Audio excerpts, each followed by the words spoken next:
Bonjour les amis, aujourd'hui j'aimerais bien commencer une liste de cours aux microéconomies et aux macroéconomies. D'abord on va commencer par la macroéconomie. Mais avant cela, il faut comprendre la différence qu'il y a entre la micro et la macroéconomie. Pour comprendre la différence entre les deux, on va constater un peu cette société.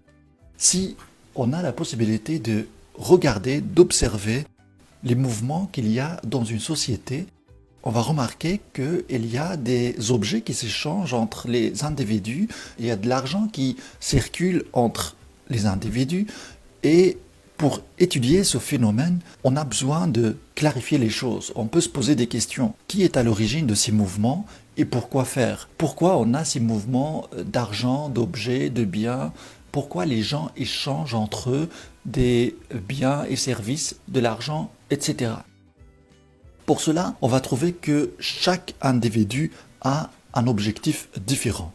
Il y a des individus qui échangent, achètent des biens et services dans le but de les consommer. Et de l'autre côté, il y a des individus ou bien des groupes d'individus qui échangent ces biens et services, qui vendent ces biens et services dans le but de gagner de l'argent, d'avoir un profit. Donc c'est pour ça qu'on a des agents économiques. Les agents économiques sont identifiés par leur objectif, par leur finalité. Alors, le fait de déjà distinguer un peu des groupes de personnes qui ont des activités économiques différentes, des objectifs différents, eh bien, ça simplifie déjà l'analyse, ça simplifie déjà la possibilité d'analyser des mouvements économiques dans une société. C'est pour ça qu'en sciences économiques, on distingue entre 4 agents économiques différents qui ont des objectifs différents. On a d'abord les consommateurs, ou bien les ménages. Les ménages, leur objectif de leur action, de leur échange, eh bien, c'est simplement satisfaire des besoins de consommation. Et vous avez encore d'autres groupes de personnes qui ont un autre objectif qui n'est pas de consommation, mais de réaliser des profits. Et pour réaliser des profits, on produit des biens et services pour les vendre sur le marché. Donc là, on parle d'un autre agent économique qui est l'agent économique entreprise. Et on intègre dans cet agent économique tous ceux qui produisent des biens et services pour les vendre afin de faire des profits. Et puis, on peut constater aussi un autre mouvement qui se passe dans la société, c'est de l'argent qui va vers l'État et on voit aussi des biens et services qui viennent en retour vers les citoyens. Donc on est en présence d'un autre agent économique dont la fonction principale c'est de redistribuer l'argent, la richesse au niveau de la société. L'État récolte des impôts et puis utilise cet argent-là pour, par exemple, accorder des allocations familiales ou bien construire des routes, des hôpitaux, des écoles. Et tout ça rentre dans la redistribution de l'argent. Redistribution de l'argent. C'est la fonction principale de cet agent économique qui est l'État. On peut constater aussi des mouvements qui se passent avec l'extérieur. Des échanges de biens et services qui se passent avec l'extérieur. Et à l'extérieur, il y a d'autres agents économiques qui réalisent des opérations d'achat et vente avec les agents nationaux.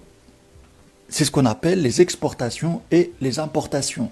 Donc, la fonction principale de cet agent économique qui est à l'extérieur du pays, c'est l'importation et l'exportation de biens et services. Et cet agent-là s'appelle le reste du monde. Voilà, ça, il faut le retenir très bien. En sciences économiques, on a 4 agents économiques. Les ménages, les entreprises, l'État et le reste du monde. Et chaque agent économique a ses propres fonctions, ses propres objectifs, etc. Et on adopte en sciences économiques, aussi bien au niveau macro que microéconomie, cette distinction entre ces agents économiques. Au niveau microéconomique, on va se concentrer sur des comportements individuels. Par exemple, on va analyser le comportement d'un seul individu, d'un seul ménage, et voir de quelle manière ce consommateur peut prendre des décisions rationnelles pour satisfaire au maximum ses besoins de consommation.